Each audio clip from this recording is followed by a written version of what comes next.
একজন জুলাই যোদ্ধা বলতেছেন যে 15ই আগস্টে জুতার মালা নিয়ে আমি বঙ্গবন্ধুর কবরে যাব। আমার প্রশ্ন হলো ওনার একটা শব্দ নিয়ে, এটা হলো জুলাই যোদ্ধা। এই জুলাই যোদ্ধা জিনিসটা কি বুঝেন? এখন জুলাই যোদ্ধা যারা বলা হচ্ছে, জুলাই যোদ্ধা ধরেন আপনি, আমি, কামাল ভাই, আমরা 5 আগস্ট পর্যন্ত টেলিভিশনে কথা বলছি না, বলছি, অভ্যুত্থানের পক্ষে কথা বলছি না, বলছি। এটা এক ধরনের যুদ্ধ না? তাহলে তো সেই যে এই যে এখন যেটা আপনি বলছেন যে জুলাই যোদ্ধা, আপনাকেও বলতে শুনতো এক জায়গায় অ্যাক্সিডেন্ট করে মারা গেছে, হেতে এসে জুলাই যুদ্ধ হিসেবে নিচ্ছে, অনুদান নিচ্ছে, বেনিফিট নিচ্ছে। তো অভ্যুত্থানে হচ্ছে যারা অংশগ্রহণ করছেন তারা জাতিকে মুক্ত রাখার জন্য এখানে বেনিফিট নেবেন কেন? বেনিফিট দেওয়া হবে। আপনি লক্ষ্য করবেন 15 আগস্টে যে ঘটনাটা 32 নম্বরের সামনে ঘটলো, এক ভদ্রলোক, তার নাম যেন কি AN আয়াস নাকি এই ধরনের একটা নাম। তো এই ভদ্রলোক সবাইকে পিটাচ্ছে। একটা ছেলে সিঙ্গারা বিক্রেতা, তাকে ধরে পিটাচ্ছে। এক ভদ্রলোক এসছে, ছেলে বলতেছে যে আমি বঙ্গবন্ধুকে ভালোবাসি, আমি তাকে শ্রদ্ধা জানাতে আসছি, তাকে ঝাড়ু পিটা করতেছে। তো এক পর্যায়ে একজন সাংবাদিক তাকে জিজ্ঞাসা করলো, ভাই আপনার পরিচয় কি, তার পরিচয় কি? তখন তারা কি একটা সংগঠনের নাম বললো সে, এবং সে বললো আমি জুলাই যোদ্ধা। এবং তার সঙ্গে আরেকজন দাঁড়িয়েছিল, সেও বলতেছে আমি জুলাই যোদ্ধা। তো জুলাই যোদ্ধা না কে? জুলাই যোদ্ধাটা কে? না নাকি এটা এমন যে আগে নিজেকে জুলাই যোদ্ধা হিসেবে দাবি করবে সেই জুলাই যোদ্ধা? অথবা এটা কি এমন যে আমি একটা মব করব এবং আমার যে মব করার যে আমার এখতিয়ার আছে এটা মানে প্রকাশ করার জন্য আমাকে জুলাই যুদ্ধ হতে হবে? মব, আমি যেটা কামাল ভাই বলছে, আমি পুরোপুরি যদি পাবলিক লেভেলে মব অ্যালাউ করেন, ইউনিট সরকার যে 32 নম্বর ভাঙছে না, আপনার আপনার কি বুলডোজার হায়ার করে এনেছে, সিটি কর্পোরেশন বুলডোজার গেছে, উনি তো বলেন নাই, চুপচাপ ছিল, ভেঙে দিছে।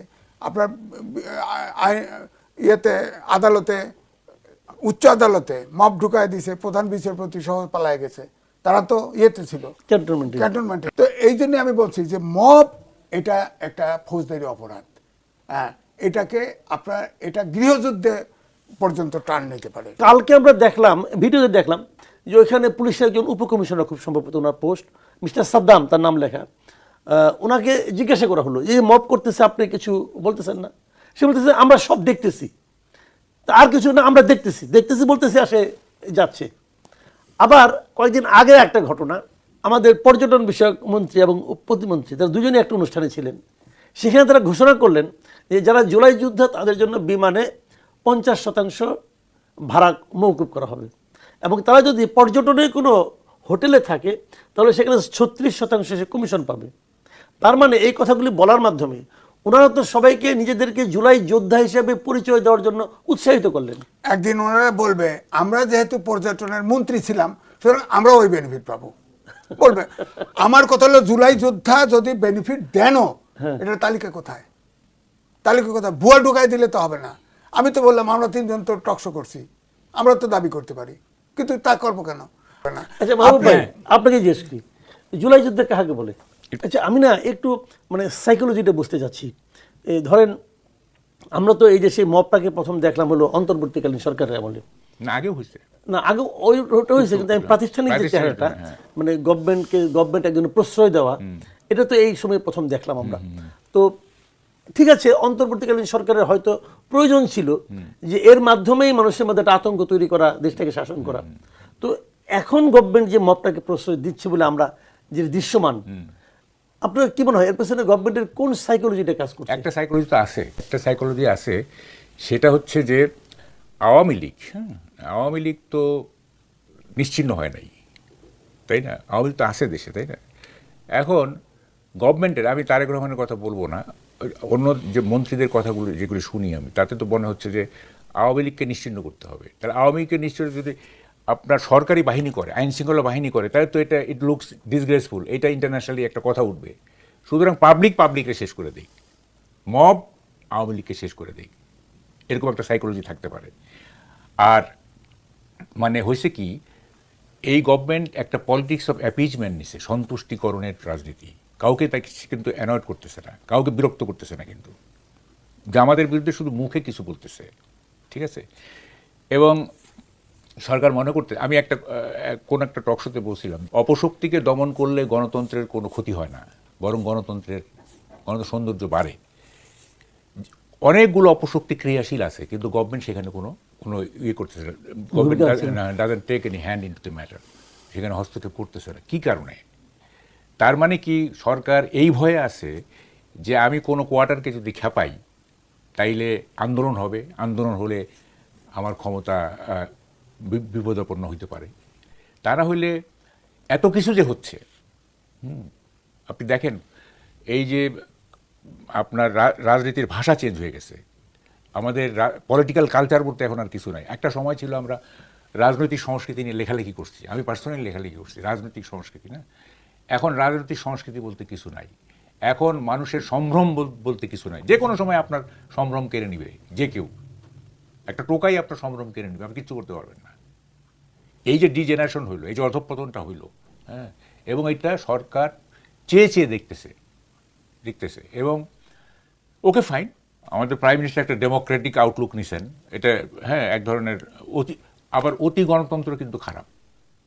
আপনি যেমন ধরেন আমি বলি না, আমি আপনি বলেন, অসুবিধা নাই, আমি আপনাকে এই ক্ষেত্রে শেষ প্রশ্নটা করি। আপনি যেটা বলেন যে অতি গণতন্ত্র খারাপ, আমি মানতে রাজি আছি, অতি গণতন্ত্র খারাপ। আপনার কি মনে হয় যে এই যে মব যেটা চলছে, এটা কি অতি গণতন্ত্রের কারণে চলছে নাকি একটা সুনির্দিষ্ট মতলবের কারণে চলছে?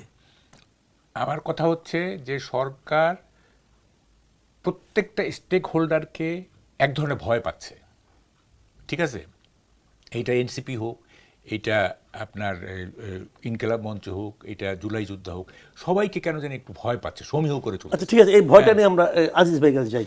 আপনিও কি মনে করেন সরকার ভয় পাচ্ছে? সরকার দুর্বল সরকার? না, সরকার হচ্ছে কি আপনার গোড়ায় যেতে হবে। হ্যাঁ, আমার বক্তব্য হচ্ছে ইউনূস সরকার প্রত্যেকটা মন্ত্রণালয়ে ছাত্র বসায় দিছে, প্রত্যেকটা জায়গায় মব চালায় দিছে, জি, দেখেও না দেখার ভান করছে।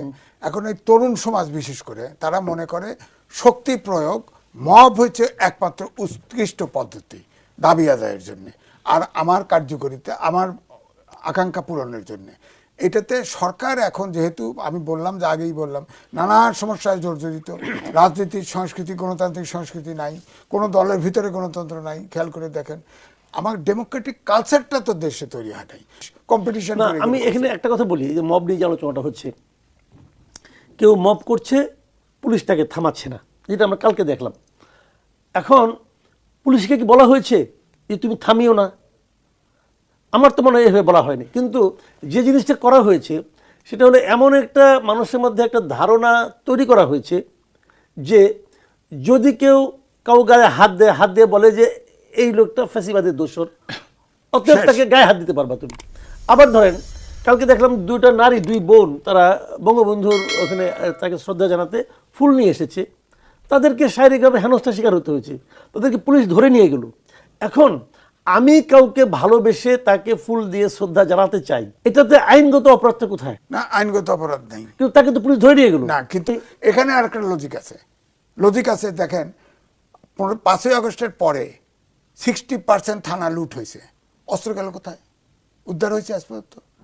তারপরে পুলিশ ঝুলায় পিটানো হয়েছে, আগুন দিয়ে মারা হয়েছে, পুলিশ তো এখনো টমার থেকে বেরোতে পারে নাই, কারণ এর ঘাড়ে হাতে দিলে এ আওয়ামী লীগের লোক পিটাইতেছে, সুতরাং আওয়ামী লীগের এখানে আসছে, তাকে ধরলে আমার আইনগত সমস্যা নাই। কিন্তু যে বলতেছে জুলাই যোদ্ধা, তারে যদি আমি ধরি তাহলে আমার পুলিশ ট্রান্সফার, আমার বান্দরবন সর্বোচ্চ খুব কম পানিশমেন্ট হলে এই টমাতে ভুগতেছে। সুতরাং আপনার সব জায়গায় হিসেব করতে হবে। আপনার তো ওই যে পুলিশ হত্যা করছে সেখানে তো আপনি দায় মুক্তি দিয়ে দিয়েছেন, ওটার বিচার হবে না।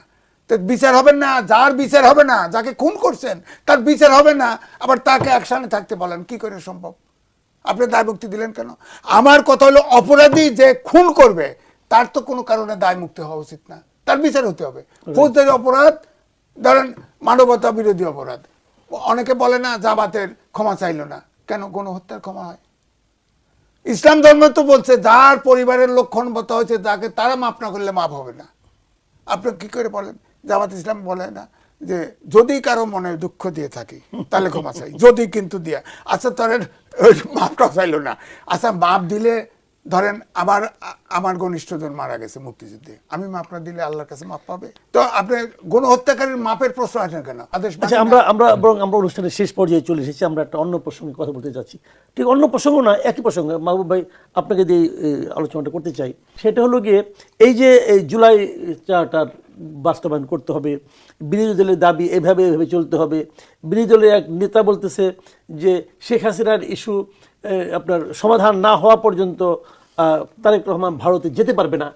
হ্যাঁ, কিন্তু আমরা জানছি যে ভারত মানে আপনার তারেক রহমান সাহেবকে ওখানে ইনভাইট করতে যাচ্ছে এবং সেখানে তার ভ্রমণের একটা ব্যাপার মানে সফরের একটা বিষয় মোটামুটি আমরা ভারতীয় মিডিয়ায় দেখলাম যে প্রায় নিশ্চিত এই মাসে শেষ দিকে হতে যাচ্ছে। তো এই সময়ে এই নাহিদ ইসলাম যে বলতেছে যেতে পারবে না, এখন কি হবে? আসলে গেলে কি আমাদের খুব ক্ষতি হবে অথবা অনেক লাভ হবে?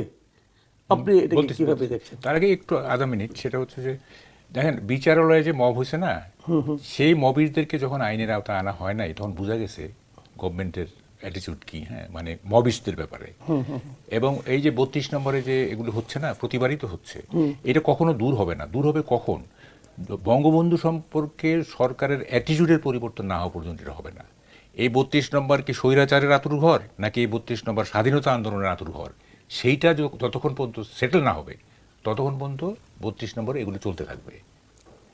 এখন পর্যন্ত এটার স্বৈরাচারের আতুর ঘর, এইটাকে স্বাধীনতা আন্দোলনের আতুর ঘর যতক্ষণ পর্যন্ত সরকার না বুঝবে ততক্ষণ পর্যন্ত এগুলো চলতে থাকবে এবং এগুলি সরকার অ্যালাউ করবে। আচ্ছা, এখন আমি বলতেছেন না, প্রথম কথা হচ্ছে এই যে নাহিদ সাহেব বলো না, এখন ইউনূস সাহেব যে ইন্ডিয়া যাওয়ার জন্য একেবারে পাগল হয়ে গেছিলেন, তখন তো উনি কিছু বললেন না। এবং একটা সাইড লাইনে তো আমরা দেখলাম ইউনূস সাহেব ব্যাংককে বোধহয় নরেন্দ্র মোদীর সঙ্গে কথা বললেন, অনেক দ্যান্দর করে, অনেক ওয়েট করে, অপেক্ষা করে, হ্যাঁ, তখন তো কিছু বললেন না। এখন তারেক রহমানের ব্যাপারে এত কেন? তখন বলতেন যে আপনি কেন এরকম পাগল হয়ে গেলেন ইন্ডিয়া মানে নরেন্দ্র মোদীর সঙ্গে কথা বলার জন্য। এখন বলতেছেন তারেক রহমানকে যাওয়া উচিত, অবশ্যই তাকে যেতে হবে। দেখেন, ইন্ডিয়ার সাথে এগুলি করে কোনো লাভ নাই, তাই না? এটা বিগার নেইবারিং কান্ট্রি, আপনাকে বুঝতে হবে এটা। ইন্ডিয়াকে ইনস্টিগেট করে, ইন্ডিয়াকে ইরিটেট করে আপনি তো রুল করতে পারবেন না। হ্যাঁ, মুখে যতই আমরা বলি না কেন। হ্যাঁ, তো ফলে এই পাবলিক ড্রামার দিন শেষ করা উচিত। হ্যাঁ, আমি একটু আজিজ ভাইয়ের যাই। মাহবুব ভাইয়ের কথা শুনলাম। মাহবুব ভাইয়ের শেষ কথা, মাহবুব ভাইয়ের মানে সারা জীবনের অবস্থান হলো পাটগ্রামে। পাটগ্রাম থেকে উনি এসেছেন। পাটগ্রাম হলো ভারতের সঙ্গে আমাদের একদম সীমান্তবর্তী এলাকা। কাজে উনি কিন্তু এই বৃহৎ প্রতিবেশীর কি জ্বালা অথবা কি মধু, এটা উনি ওনার মতো করে উনি বুঝেছেন।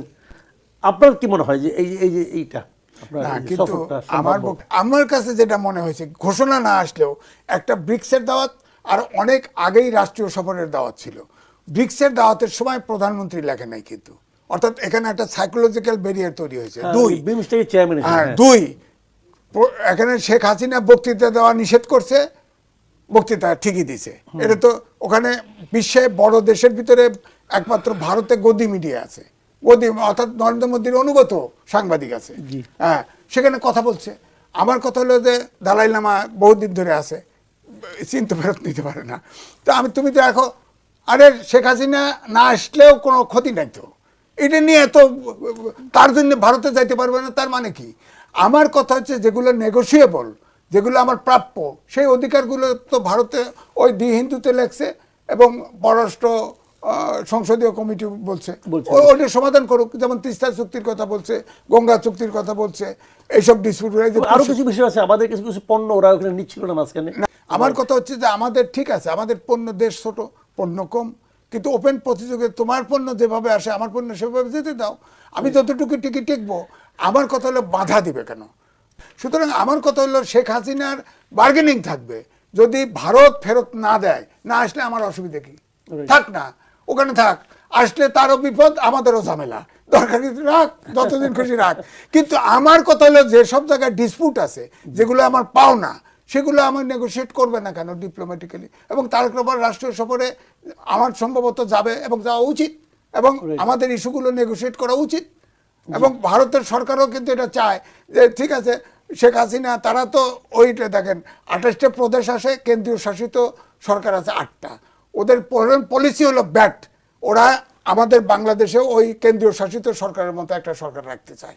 হ্যাঁ, সুতরাং এটাতে তো সারেন্ডার করা যাবে না। সুতরাং আমাদের বার্গেনিং করতে হবে, তবে অবশ্যই কূটনীতি পরিহার করে নয়, কূটনীতিক শিষ্টাচার রেখেই করতে হবে। আমাদের যেসব জায়গায় ডিসপিউট আছে সেটার সমাধান করতে হবে।